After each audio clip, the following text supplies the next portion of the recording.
WNST, Towson, Baltimore, and Baltimore Positive. We are positively into the baseball season. Finally, it's here. Marty Conway is excited about that. We're going to be having the Maryland Crab Cake Tour presented by the Maryland Lottery, as well as our friends at Goodwill Industries. We're going to be at Greenmount Station this week. Next week, we're GNA Coney Island Hot Dog and Crab Cake, where I used to get my hot dogs before I went over to Marty Conway's Memorial Stadium back in the 1980s. And on the 27th, we'll be at Conrad's Crabs, where they make the big fat crabs, pulling them out of the water. We're going to have their crab cake and a conversation in Perry Hall. Marty has been my friend for a number of years. He ran all things Orioles business back. Oh, you've been reminded of some things here the last couple of days. Sutcliffe on the hill. They've chopped up left field. You recognize probably everything other than the 10,000 empty seats they had on opening day, huh?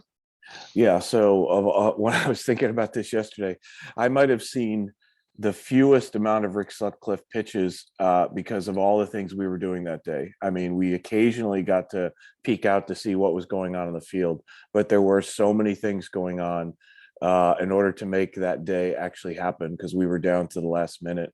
Guest sponsors, activations, you name it.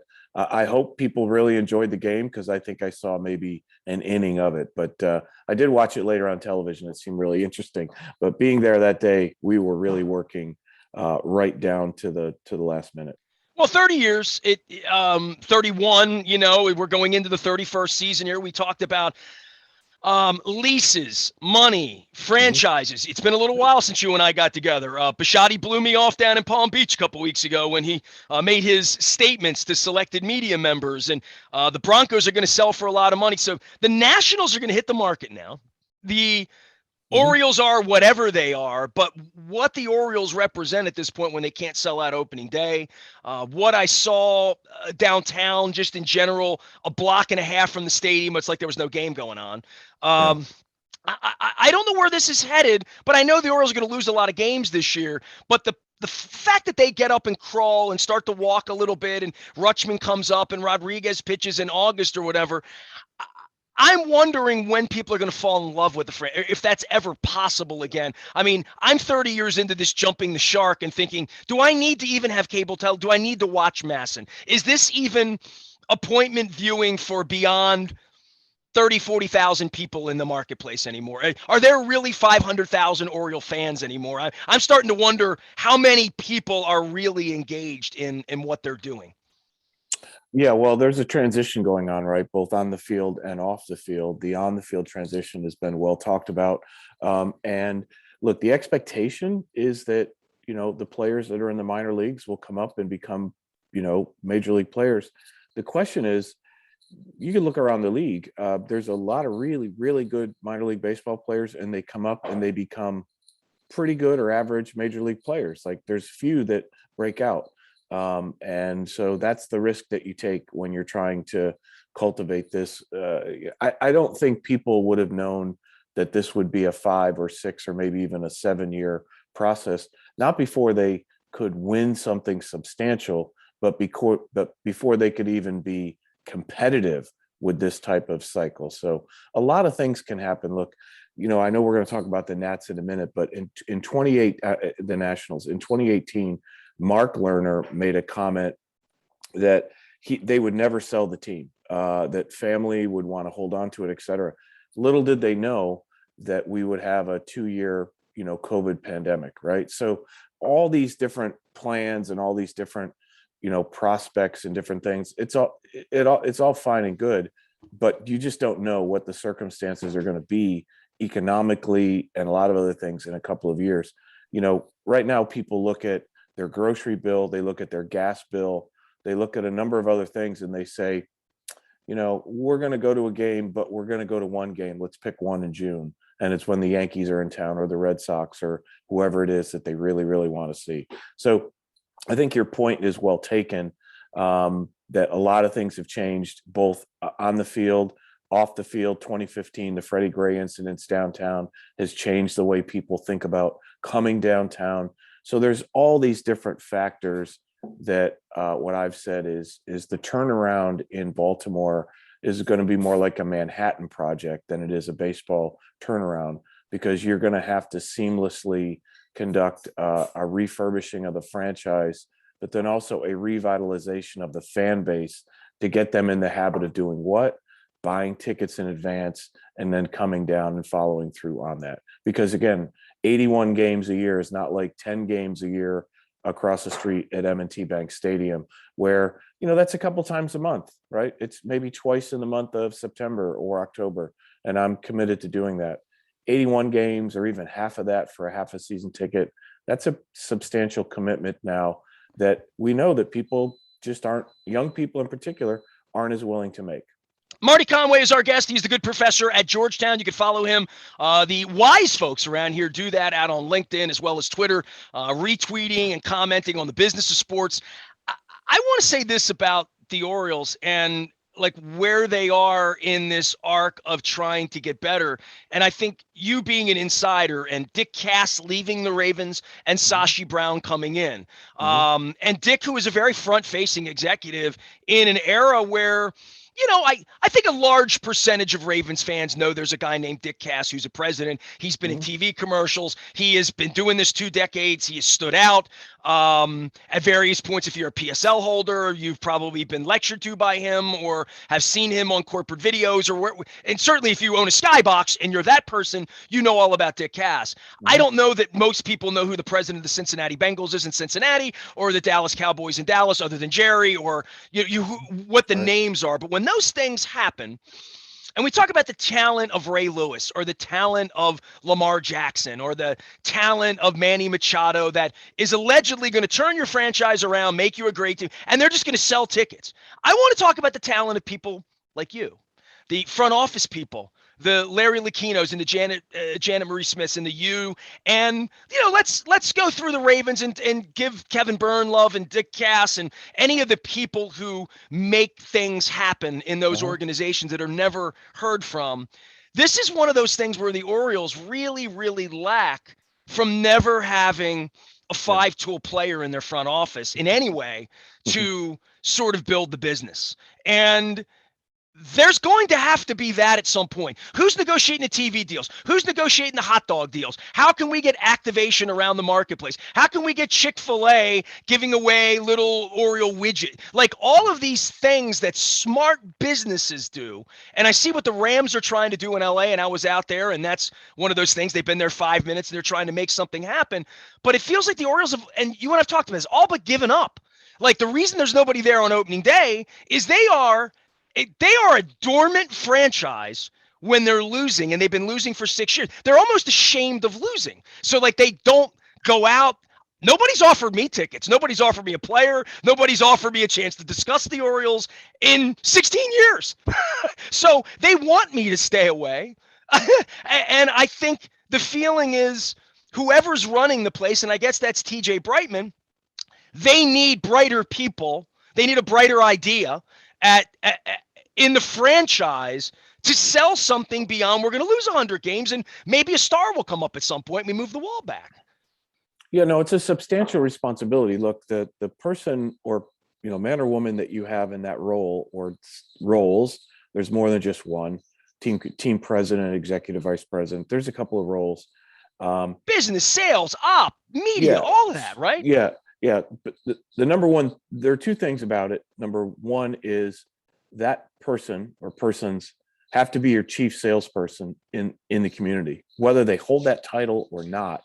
They have this wonderful thing called influence, and to use that influence around the community, communities, all sorts of different communities, whether it's faith communities, nonprofit communities, business communities.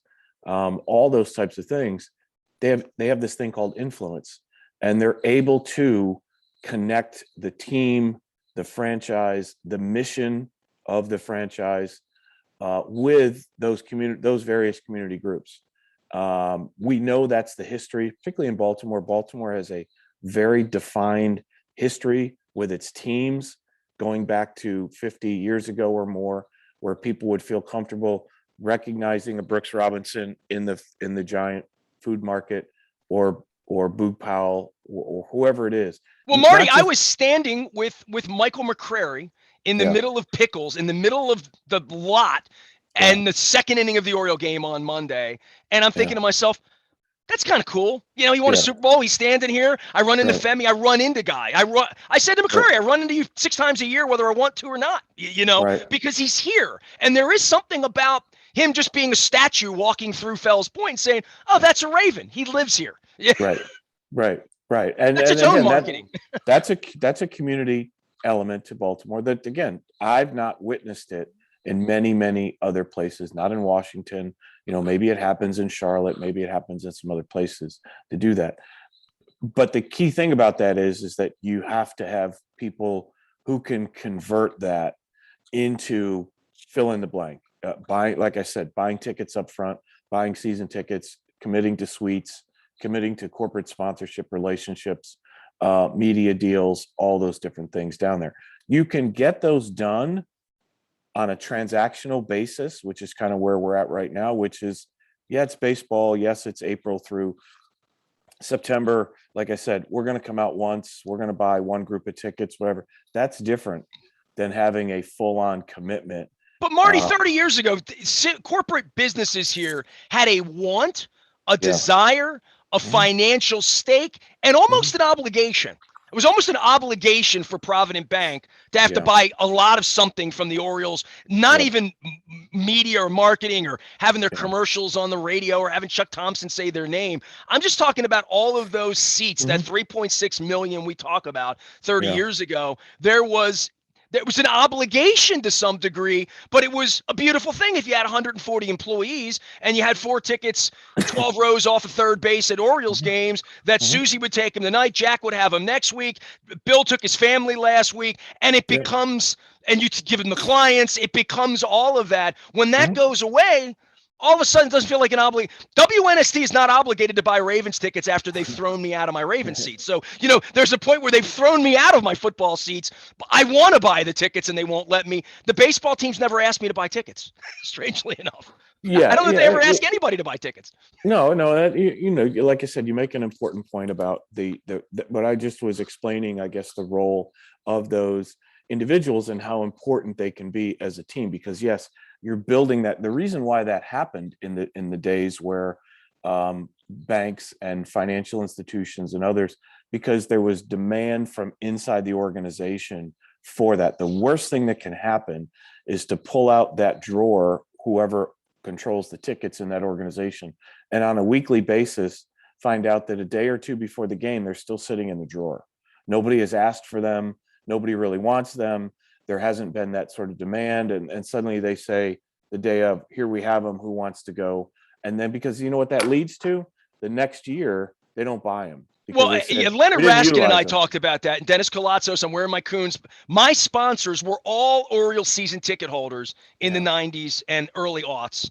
Yeah. Lots of them. And I said, what was the day where the paperwork came and you said no mas? Mm-hmm. What makes that happen? And Leonard said his wife wanted to go to Broadway and he thought that was a good trade-off. That they Yeah. wound up getting a Broadway subscription instead and Yeah. figured, well, when I want to go to an Oriole game, I'll just buy a ticket whenever I want to go, which is Exactly. exactly where my wife is with us getting thrown out of our Raven seats, where my wife is like, well, the tickets are $20 half the time game day. You can click a button at 9:30 in the morning, go see the Browns play for $35. If she wants to go to the game, she'll go. And I think Right. like a concert, like Mm-hmm. if the weather's good, I'll do it. We've changed on that as a city and as a community, and also Mm-hmm. with the expectation level of the Yeah. corporate holder Mm-hmm. to obligate to buy into these tickets. And I don't know that that's ever coming back, no matter what. It's possible. Look, it depends on the ownership structure of the franchise. One of the things that I recall in the past was at that level, at the ownership, senior executive level, there were relationships in place that it was difficult to break that chain, to stop buying, to do that, right? Because you felt a sense of, you said it earlier, you said, sort of a sense of obligation, whatever that was, because they had that relationship, could pick up the phone, could see these people at events out in the community and all that. Like I said, you can run the team very transactionally in any sport, in any community, and you can have some level of success. But if you really want it to be overwhelming success and profitability and all of that, it takes a 24/7, 365-day a year mindset, which is you're going to be in the community you're going to be seen, whether it's in commercials or not, or doing things that type of stuff, to be there. You have to make a commitment to the media, to be present in the media quite a bit, to be available for people, to pick up the phone and say, hey, let's talk about this. And if you want to do it in one of these type sessions, et cetera, as well, because I think that's what people today see more than anything. I know there's a lot of social and digital media, but that's just, like I said, pure transactional. The question is, so my point is, it can be revived. I think it's possible. It's going to be a different tool set, a different mindset. But isn't it going to take a Manny Machado of the front office? Is it going to take a really special person? Like Sashi Brown's coming in here. He's the special person. He's the president of the team. I walked up and shook his hand. The first thing he said to me is, I won't be talking to you much. Really? Right. Really? Oh, really? Right. That's the first thing he said to me. Right. And I'm thinking to myself, jobs changed. Dick talked all the time. Dick was honest all the time. Dick was front facing all the time, except with the Ray Rice punch in the glass. And that's between him and his creator at this point. But for the most part, the Ravens came at this a different way because they had to. They were competing with Cal Ripken and Camden Yards and all of that in the beginning. I don't know that certainly those people that competed hard, David Modell, the Roy Summerhoff, that type of David Cope was involved, who I know back then. Those people are gone now, and it's a bunch of people that weren't around for PSLs, never met Art Modell, never cared about David Modell. There's a whole different group of corporate soldiers inside the Ravens, and I don't know what the Orioles are. I don't know any of their people. I just keep thinking to myself, at some point, somebody's going to come in there from out of town and be a Manny Machado in order for the business to work. Somebody that's going to come in there and not be afraid to shake anybody's hand, be front facing, be straight on about what the old man did to the franchise. The Washington Nationals are about to go through a transition, right? Like, they're going to have this heart transplant soon, right? Yeah, they've announced that after 15 years, they're quote unquote exploring some type of investments or a full-on sale. Now, again, we know from experience, we're looking at the Denver Broncos going through it now. We saw the Kansas City Royals. We saw the Charlotte Panthers, the Carolina Panthers, all of that. If you're going to have, and Steve Bisciotti did this obviously in Baltimore, if you're going to spend that kind of money, you want control. So whether you put up the money and eventually you take control, or you buy it outright right away. But after 15 years, they've announced that they're going to explore that opportunity for either investment or sale. I think that means absolutely a sale, probably in the range of $2 billion.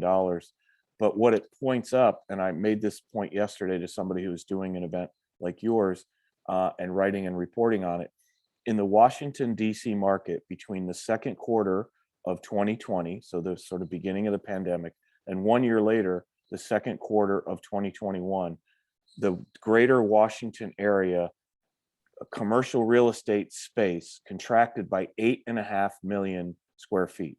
That's a substantial amount. So what that now, what does that say? Say that to me so I really understand that. So less office space was used in DC. Less people are in the city of DC. In the district, not just in the district inside, but in the greater Washington area, Northern Virginia, et cetera. This means people going to work at an office somewhere in the district. Those businesses gave up 8.5 million square feet of office space. Okay. So whatever was there a year before, later on, 8.5 million, it was gone. Right. And the Nationals are like the Orioles were 30 years ago. They're a primary businesses own 2s and 4s and boxes, right? There's a lot of that fills it up on opening day. Not a lot of Dad and I are going to the game buying singles, right?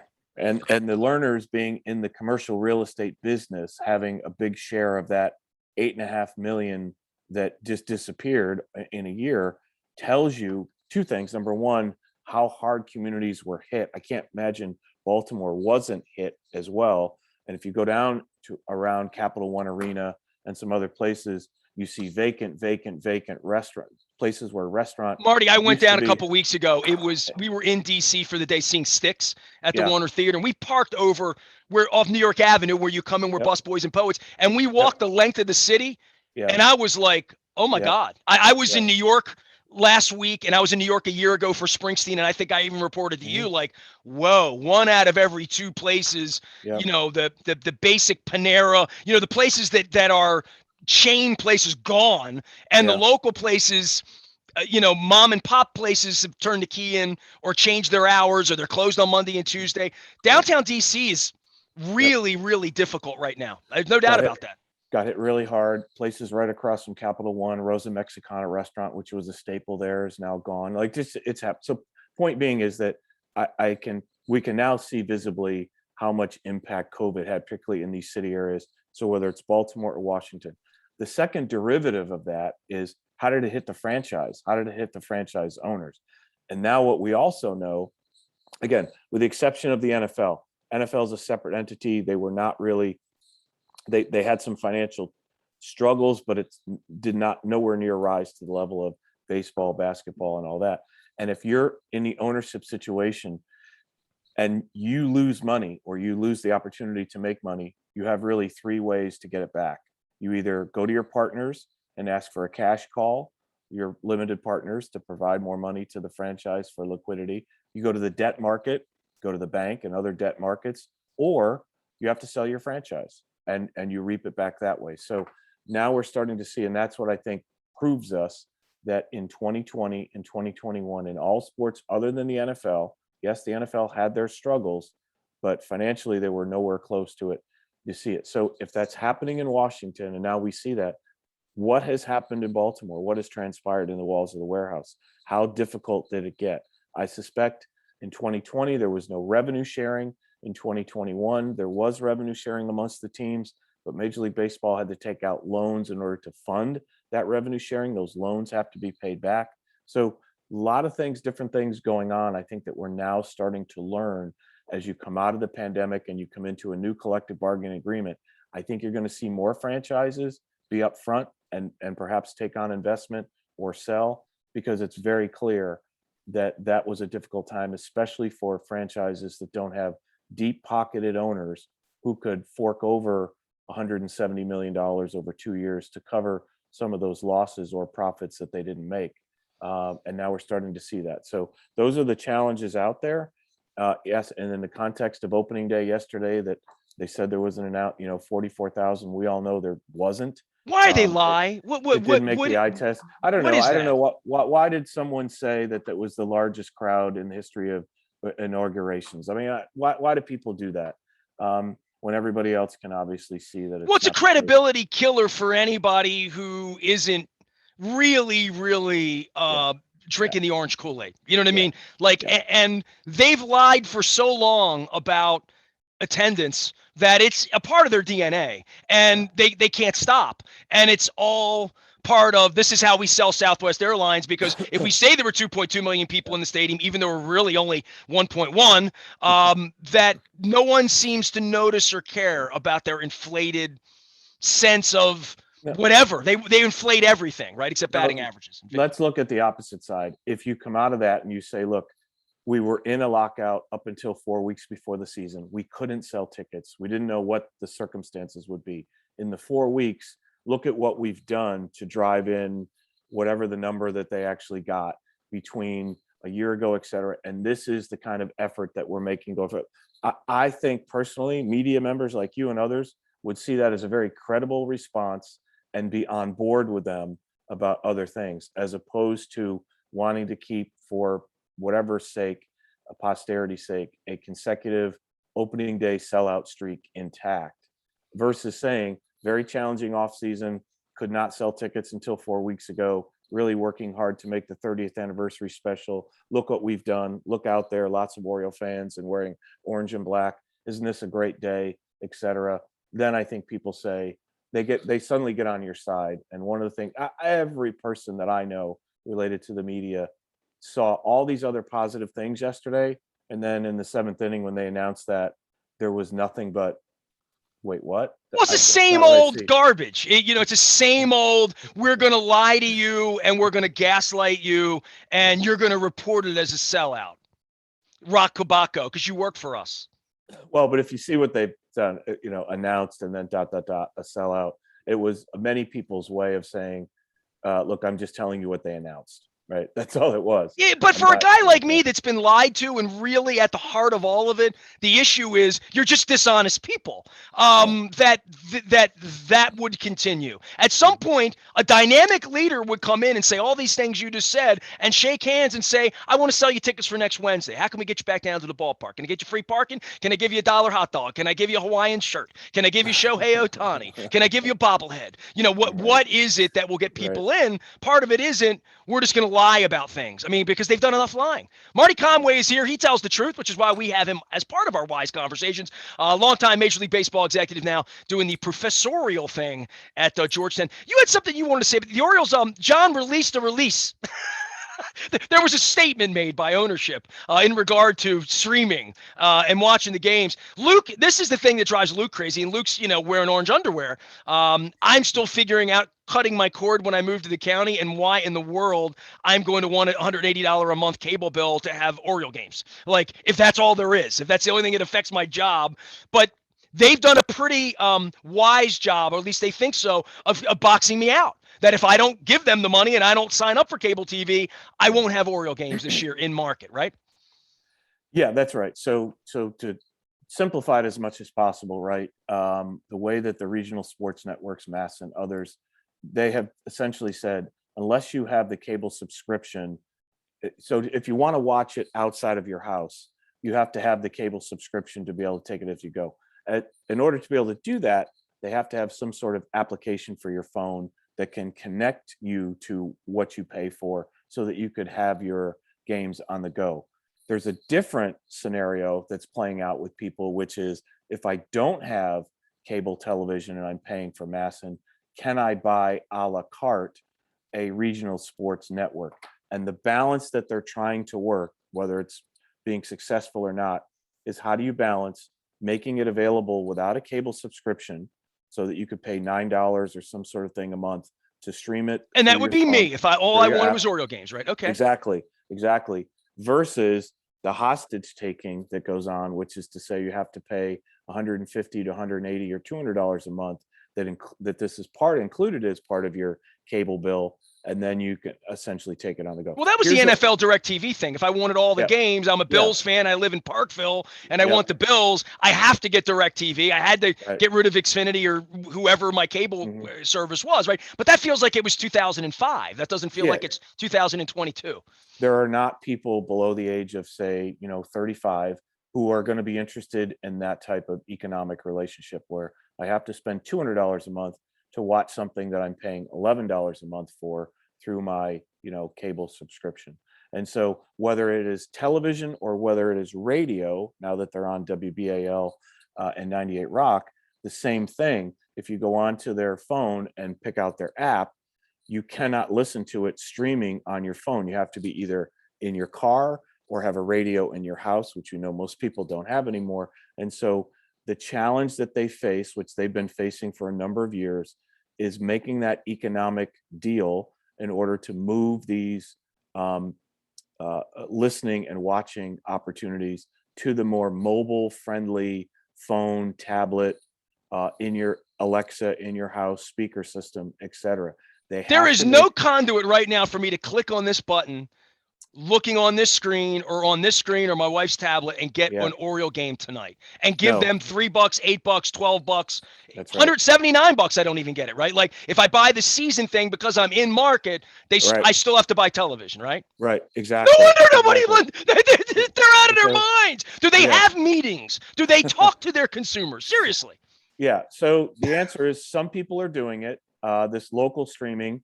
So for example, the New York Yankees have been doing it. Other teams have been doing it. This is not a news flash. It costs money to do that. It costs money to configure, to build the app, to do the number of other things that are required to do it. And again, the question is there more market over here? And what do I dilute if I do that? And, the whole economics of what do I get on a monthly basis from Comcast, Xfinity, or others who are sending the teams checks based on how many people are subscribers. And look, if you're a subscriber to Xfinity like I am, and I look at my bill every month, I have $11.50 charge for two things. That's a regional sports fee that essentially says Masson 1, Masson 2, and the NBC Sports Washington. So I get 3 channels for $11.50 that I cannot eliminate. I can't say I don't want it. If I take it's a surcharge to my fee. If I take a cable bill, it comes with it. So that's that kind of delivery. If you cut me off, then suddenly that $11 times however many thousand people would do that are not coming to them. So they're trying to figure out that balance. But again, most people are making the decision to move and create the opportunity for your phone so that you can get people under the age of 35 to listen, to watch, to subscribe, to do whatever, to make a direct relationship, what they call a direct to consumer, direct relationship with their consumer versus getting it through Xfinity or whoever else you get your bundle from. So it's a huge challenge. It's a high cost bar financially, but it's something that you have to do. There's not even a choice anymore. This is 2022, not 2011, when people are still sort of speculating with their phones as to what to do. They want to take it on the go. They want to watch the highlights when and where they want to watch it. And that will entice them to become a bigger fan, to attend more events or do the other things that teams want their fans to do financially. Marty Conway is here, always making sense. He's the good professor at Georgetown University. You can follow him on LinkedIn or on Twitter at Marty Conway. When we reconvene, we'll talk about how the NFL owns the offseason because they have they have cost certainty and they also have a salary cap and everybody spends the same amount of money and it's uber competitive and the draft's coming up and they've even pushed the schedule off until May for another month to add some intrigue. So it's an NFL world. You and I at some point will get to hey, Shohei Ohtani's coming to Camden Yards the second week of July, Marty. I need to count on you to go with me, all right? Absolutely. Count me in.